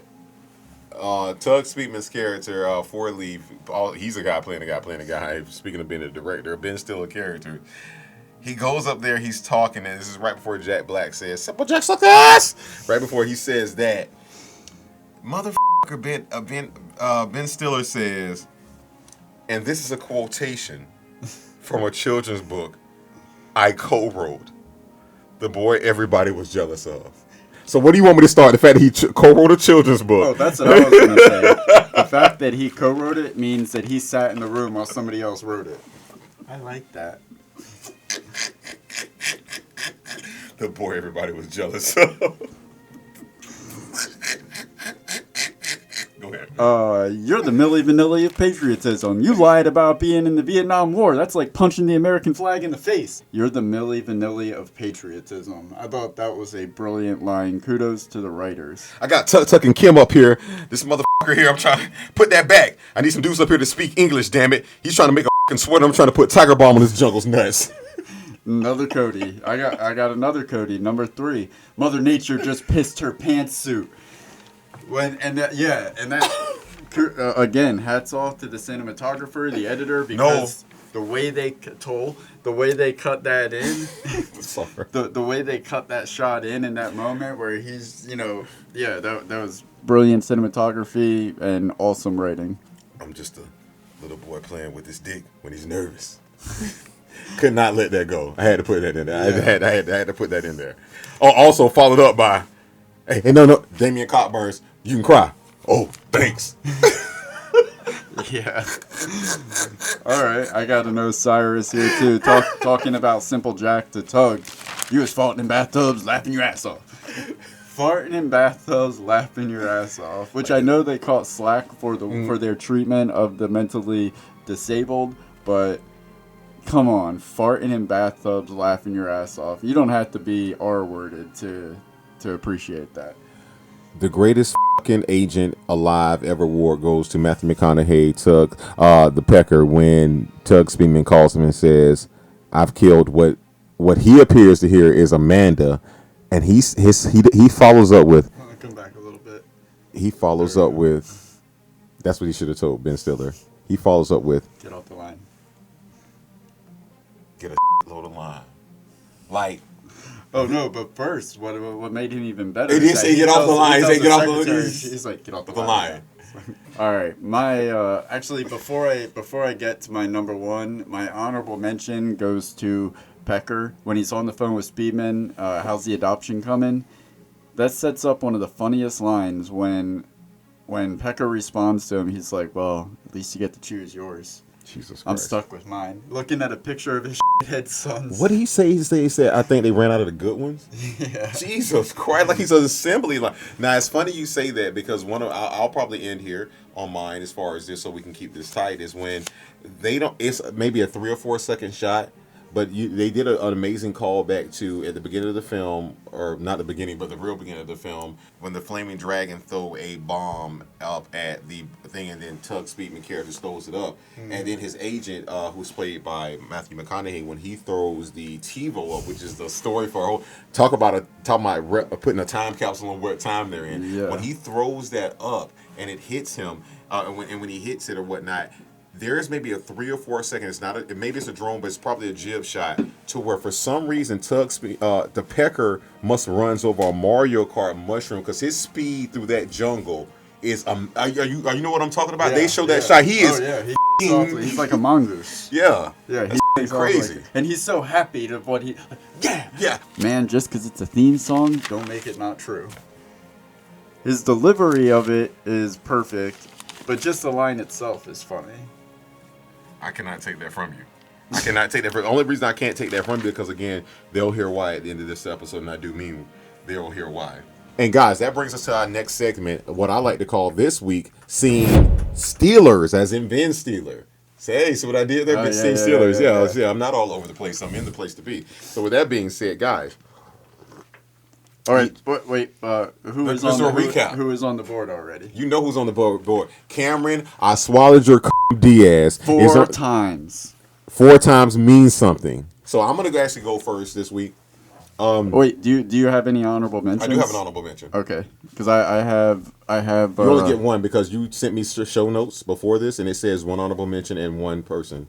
So if you want to stick to that, I'm looking at your screen. There's way more than that. Yeah, I have 2 honorable mentions. Jesus Christ! All right, I'll go first, and then I'll let you rumble on, young man, as you will.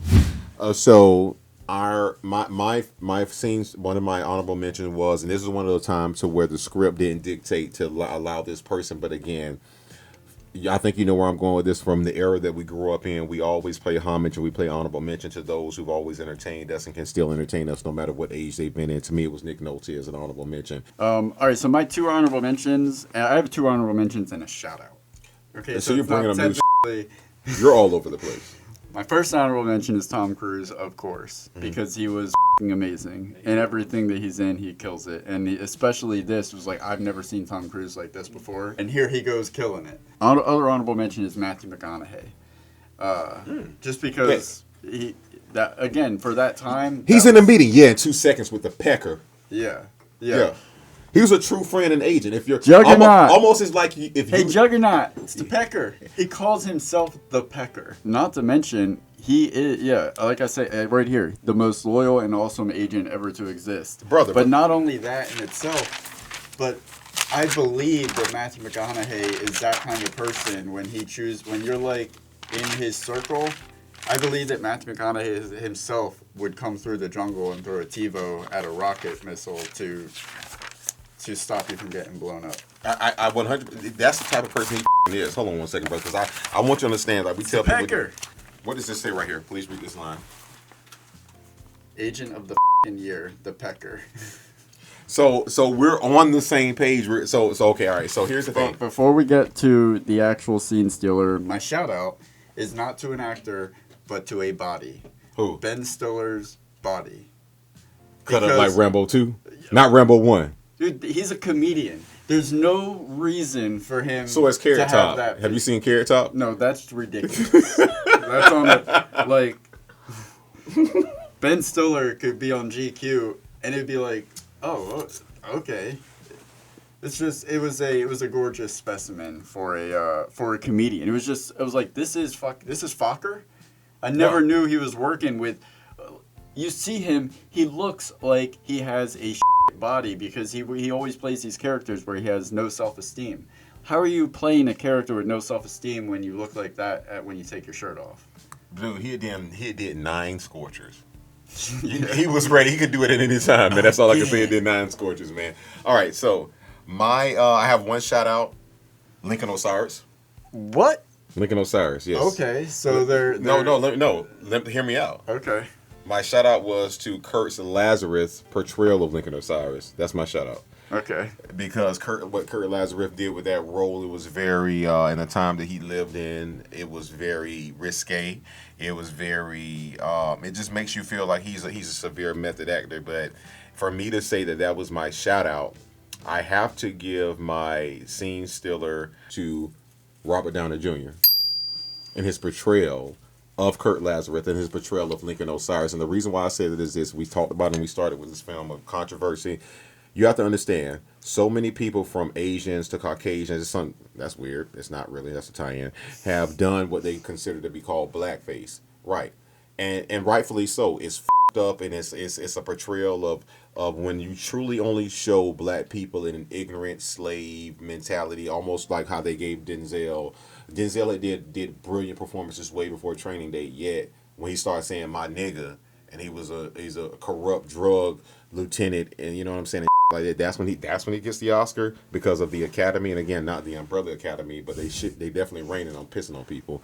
With that being said, the reason why I give it to him, because this is not blackface. This is a word that's not been used. He portrayed a black character that was brave, that the machine can't break down. Hey man, we lost. Like, you don't understand what he did. He portrayed every good persona. Like, how many times has a black person said, man, if we was in this movie, that's what I would have. And he motherfucker say, hey man, we lost. Not only we lost, that's what a white person would have said. Man, we lost. We super lost. Okay, now if you don't get this shit, I'm telling you, not only there's a difference between lost and super lost. That means, nigga, we can't even get back to base camp. We are gone. Yeah. So my point is, it was almost like the fact that he did it, and it wasn't your normal, when Gene Wilder in Hear No Evil, See No Evil, I brought this up to you, he had the blackface, he go, bah, bah, bah. Like, I've seen people try to do, and that is blackface. This was not blackface. But yeah, Robert Downey Jr., sir, I'm here to set the record straight. All these millennials, you did not do blackface. What you did was, you're the only person. Like I said, I know I replaced you earlier. There's no one that could replace the role that you did, and I want to hear to say that I'm taking up for the black community, and I'm telling you this, that it's not an N-word pass, it's not any pass. You didn't do blackface. As a white man, you're white. Plain biscuit, y'all. I 100% agree. Robert Downey Jr. is my scene stealer for the movie.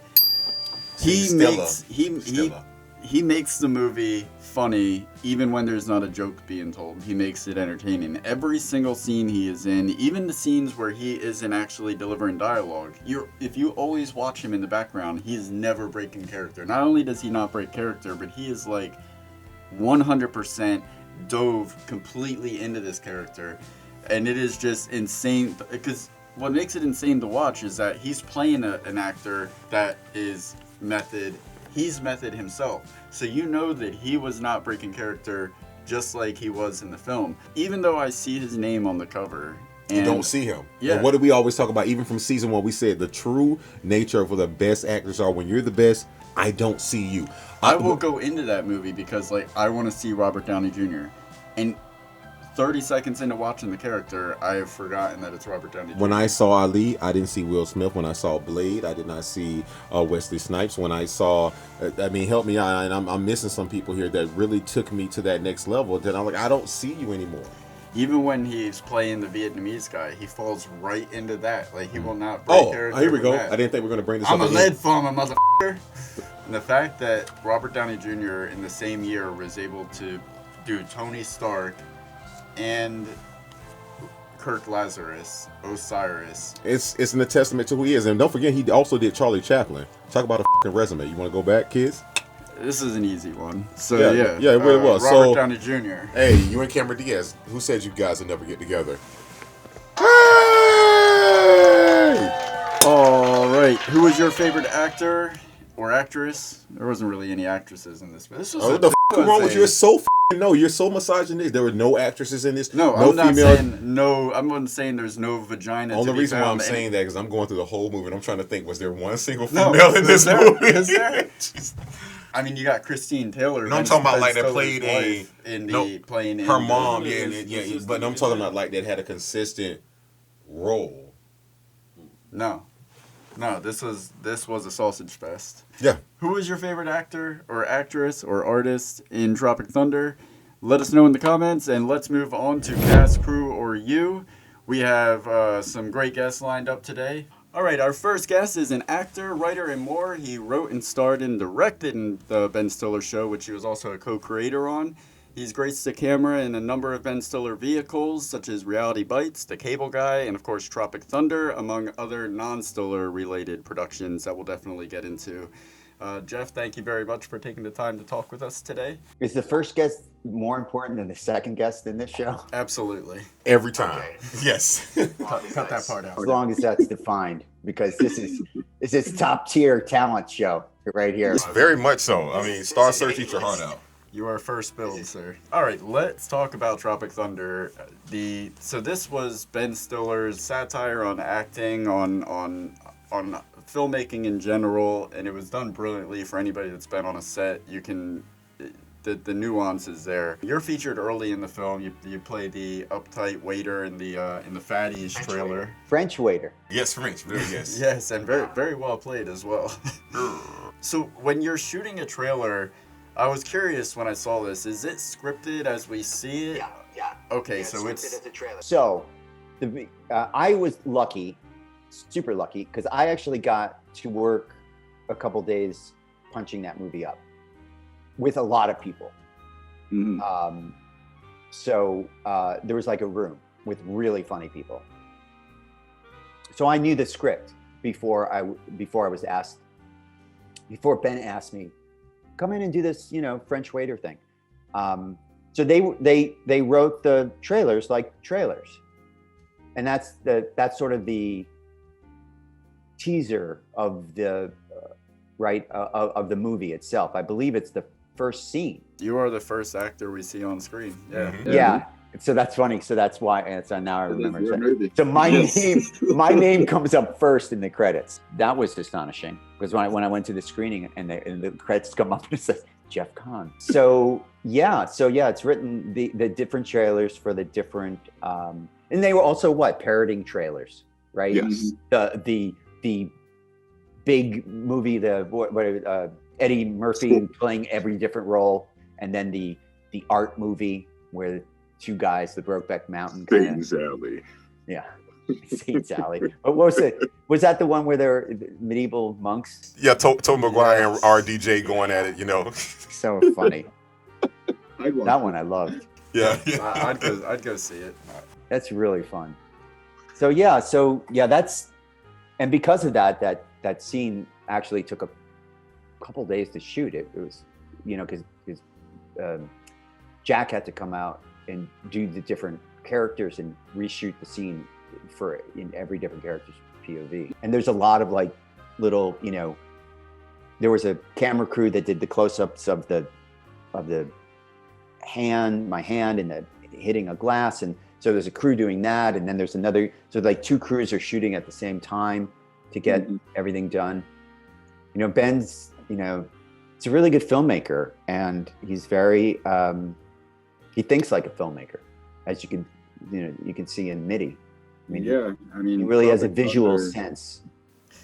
Tropic Thunder is not only was he flexing his amazing body that I did not know he had, but he was also flexing his directing skills and filmmaking skills, because you could put that movie up with the wartime movies that it is parodying. It is the cinematography. John Toll. John Toll is going on to do Matrix 4. So it's almost like the most serious, funny action movie, military-wise ever, because it's not shot as if a joke. No. But that's Ben's thing, right? And Ben's idea of comedy, it's serious, right? Even though it's a parody and a satire, there's parody elements in it, and it's very satirical about Hollywood, about filmmaking, about actors, about agents, about the world behind, the sort of behind the scenes world of that. And there's even high farce in that, with him acting out the character for the people in the drug camp. Like, so there's a lot going on, but even within all of that comedy, he wants to make it look great. Mm-hmm. He's always wanted to make those shots, to make the product look good, all the way back to Elvis Stories. He is very insistent on how it was going to look. Was there ever a moment while you were doing that where, like, between you and Ben, where it's like, this is like the old days? I don't have a lot of, Ben was really busy, but what I did have time to do was to improvise, play around. Like, there's a lot of downtime. Jack and I would be, not me, the French guy. I was doing, like, I had a character in my head, like, as I said, like, I'm like this guy who's not working as an actor, and he does a French accent, and so he gets this role, and I got a whole thing in my head and so I could do this character, right? Yeah. So he wouldn't be Jeff Kahn, so he'd be some other guy.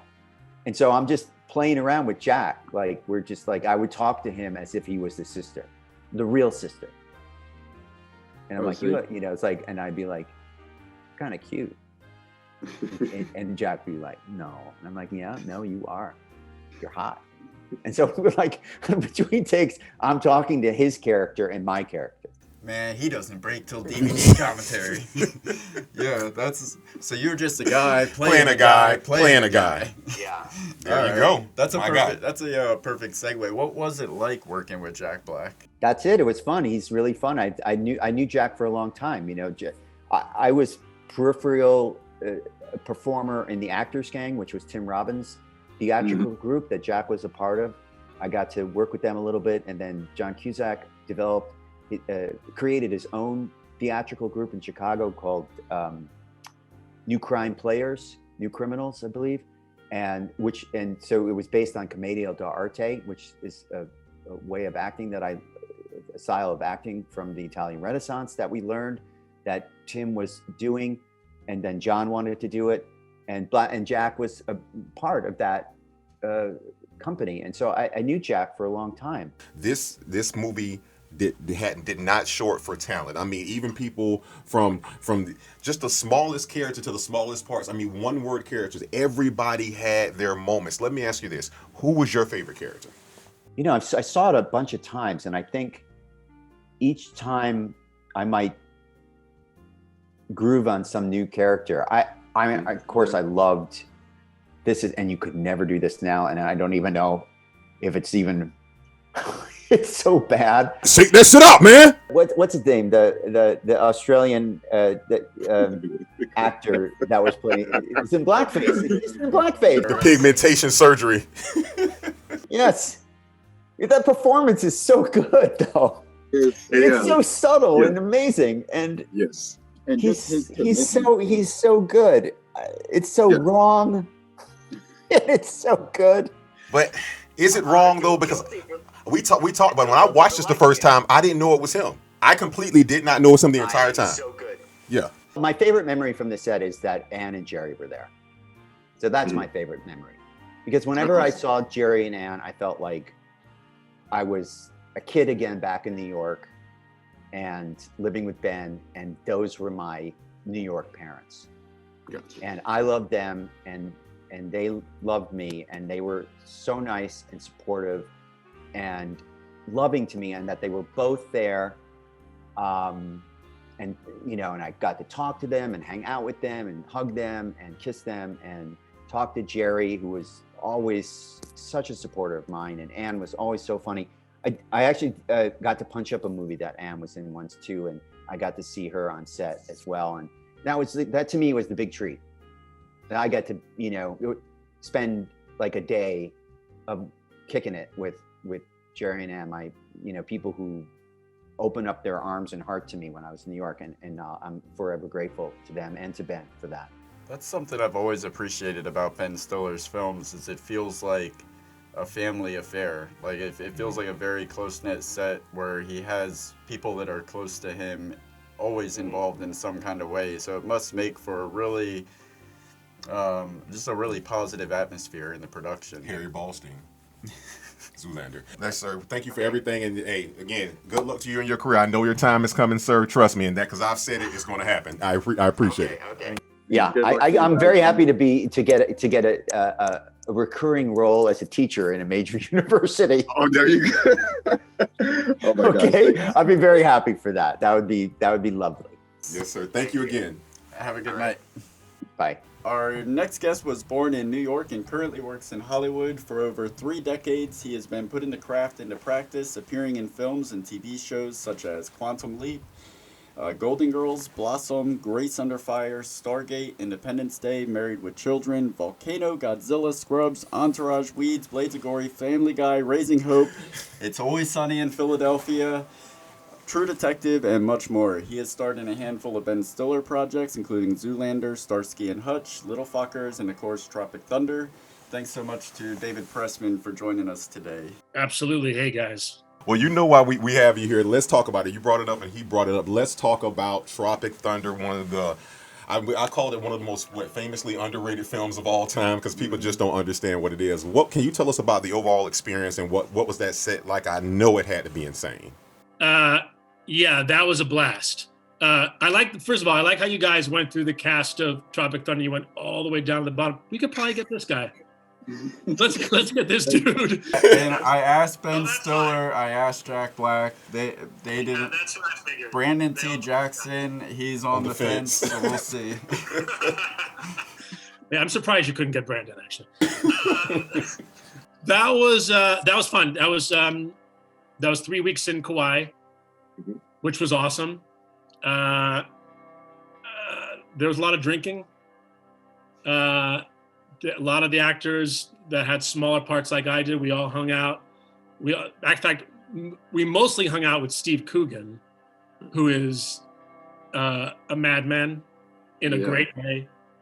But that whole, it was great. I don't think I knew then, because I think that movie is awesome, as you guys do, obviously, because you're dressed up and you're doing all that kind of stuff. Yes. Yeah, you really love that movie. I don't know, it was just such a great experience. Ben, he really knows what he wants as a director, as an actor. He's, you don't want to screw around with him. He's really focused. All those guys were nice. Downey, Jack Black, Bill Hader, just all so nice. I remember one time, there was one really funny thing where Nick Nolte was sitting in his director's chair off to the side, and suddenly he just leans back and he falls right over into this mud pit. But he doesn't move. He just is still kind of sitting in the chair while he's laying down in the mud pit, and just crew guys just have to lift him up. And he had like no reaction. That was kind of funny. Talking about being in character. He was definitely that guy. Take back. That's awesome. Yeah, once you get to a certain level, you don't have to pick yourself up. Yeah, you don't even say oops. Somebody wait. There's a Jacob waiting. Yeah, they wouldn't have done that for me. I just so- one story. If I just on the way there, I'm going. My friend Matthew Levin, who was also cast in the movie, he plays the cameraman, and we're on a flight to Kauai, and I'm afraid of flying, so I'm taking alcohol, maybe a Xanax. I don't recommend it for everybody, but I have to be out of it.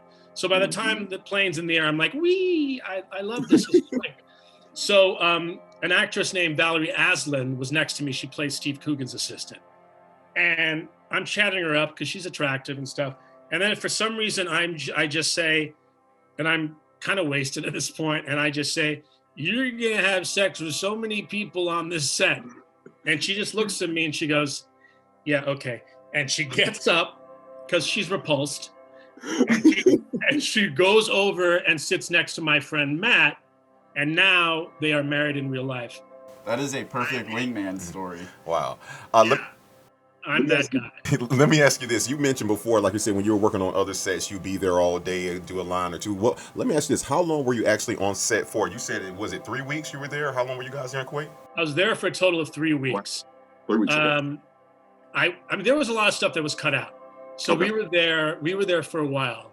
I remember the whole scene with the explosion, you know, when the explosion happens too soon. Bungle in the jungle. Yes, that was awesome.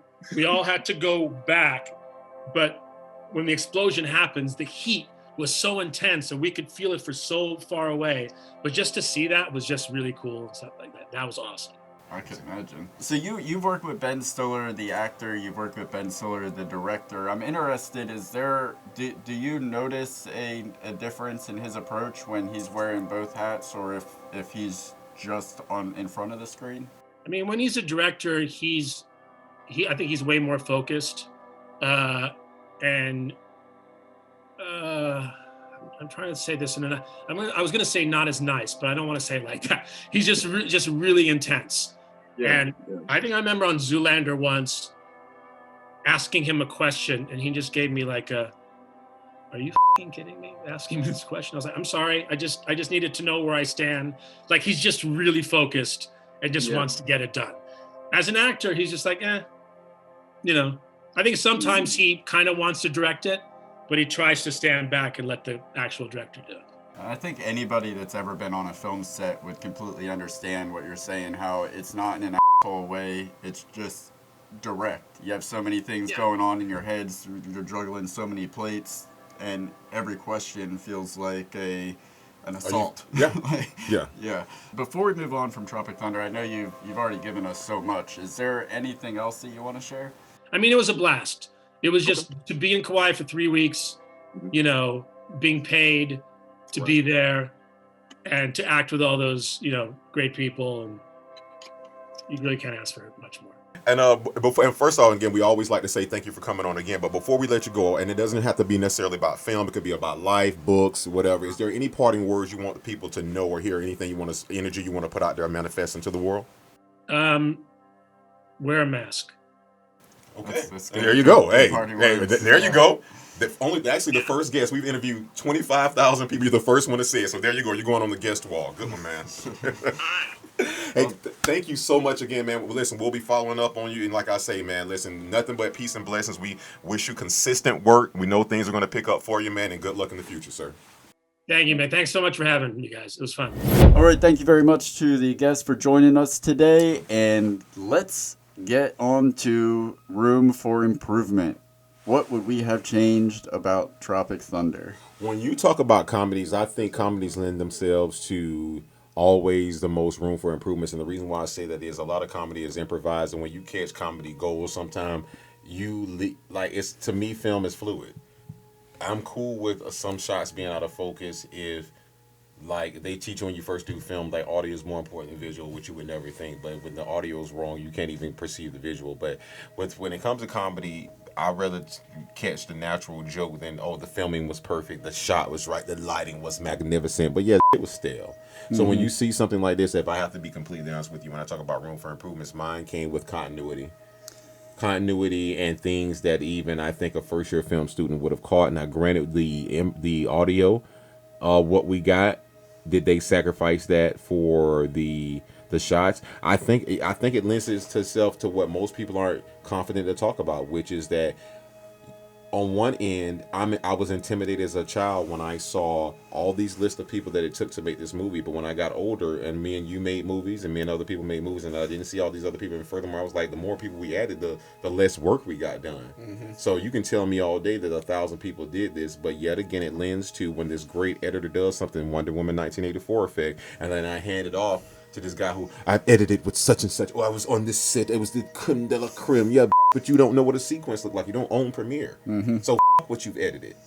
I disregarded any technical qualms with the movie because it's a comedy. So there's plenty of continuity errors and not plenty. It's like 14. 20. It's like 14.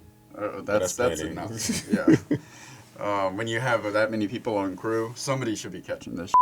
Right. But I stuck more to what bothered me from like a story standpoint. And the one thing that has always bothered me from the first time I saw this movie was the logistics of how they would go about filming this movie that Cockburn wanted to shoot the alternate way, like guerrilla style. So he has a few. They show us a few cameras set up in the trees. Cockburn has his camera that he's going to be following them around from a distance. But we know that there's so much more that goes into even a guerrilla-style film to make it look and sound like a film that could ever plausibly be put out by Hollywood, which this movie was. Les Grossman is the exec on it. So you think he's going to get these dailies and accept something that are some surveillance shots from static cameras up in the trees that could no way anticipate where exactly they're going? I know they have the map, but there's no way they have enough cameras and coverage with one camera guy following them around and random cameras set up in trees to get these boring ass static surveillance shots. No sound, no lighting. They're working improv, which I gather most of these actors don't have the ability to do. So I'm bothered by the logistics of what got them out there to start this whole thing. I think one thing that you are missing when you say that is the fact that you've done several movies. You've been on big projects. You've been on small projects, and none of the projects you've been on never has a key grip walked up to you and punched you in the face because a director from 10,000 miles away said they didn't like that you blew a $4 million shot. And what I mean by that is this: you have to understand what that does to a man. They say he's a first-time director. You have all these A-list actors, these individual people who cannot be insured, and you try to do this movie the best way you know how, and that has all failed. So you take a bottle of tequila, you meet Nick Nolte's character, which is not really a character, this murderer, as you say. He says you got to put him in the he was pushed to that edge. You literally just got punched in the face by the key grip. And so after all that, I get what you're saying, bro. I understand his motives. No, I know, but you don't because it's never happened to you. No, but I watched it in the movie. Correct. And you're saying no lighting, no sound. That's only what they showed us. You have to understand. He blew $4 million. He didn't blow the whole budget. He still had money. We saw who came out there in the helicopter. I saw Cody, Pyro, the liar, and him. I didn't see anybody else. So I didn't see Tuck and Kim. That's who we have on the crew. That we saw. He even said, we're going rogue on this. But the problem is the camera he had is the same camera that I saw you film with before years, about 10, 15 years ago, was with the XL1. Yeah. And you didn't have sound. And you didn't have lighting. But you did a movie, did you not? Did you not? Yes or no? Not a movie that got sold. Definitely a movie that Les Grossman would have had me punched in the face for.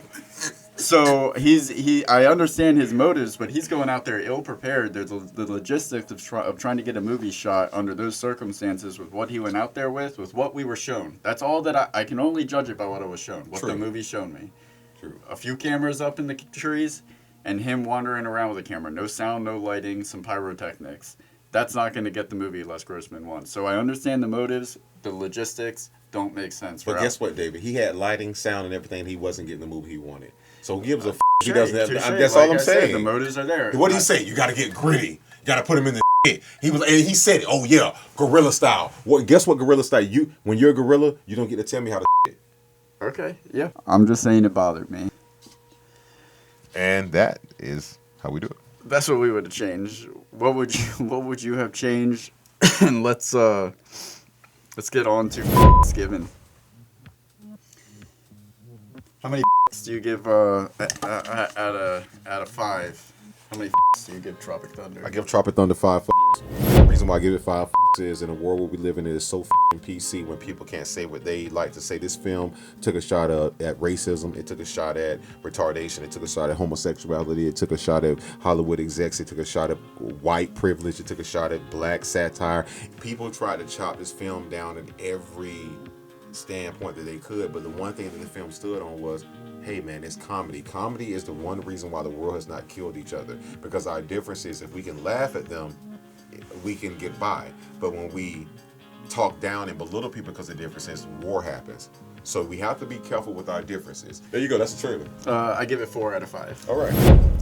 And the good things I think about it, I think it was, for a comedy, the attention to detail was awesome.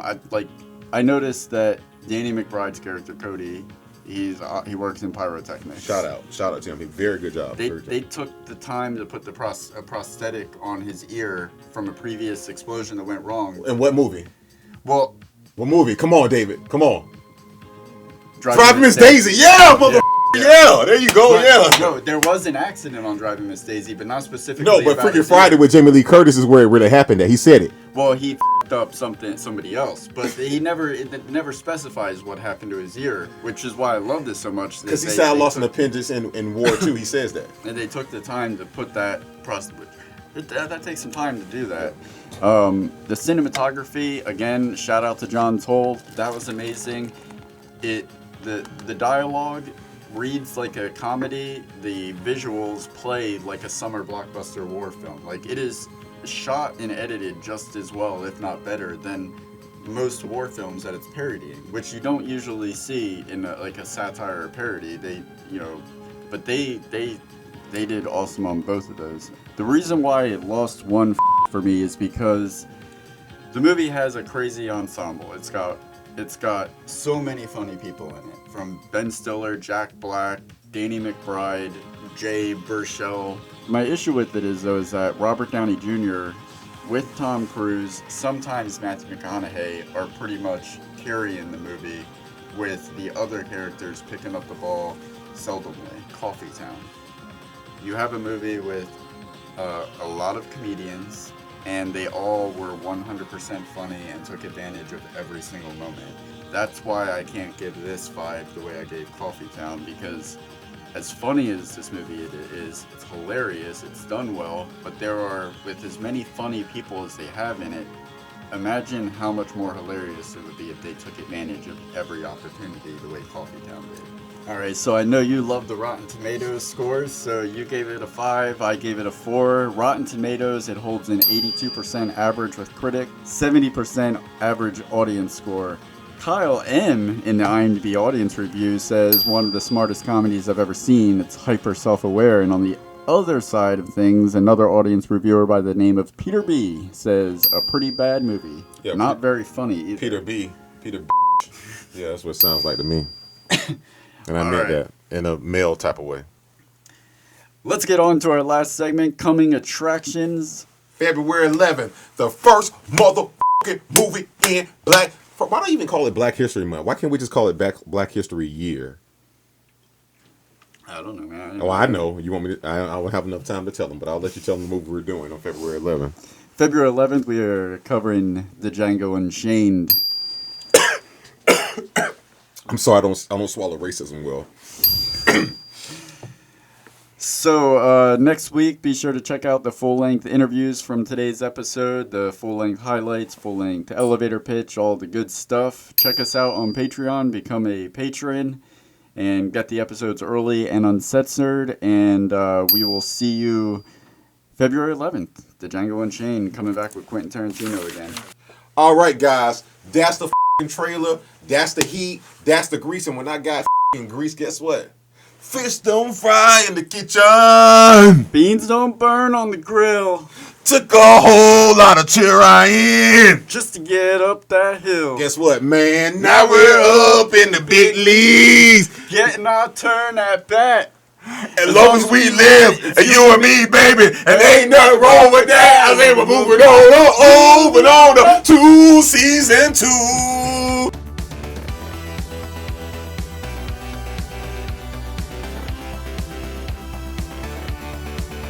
Why don't you subscribe? It'll last longer.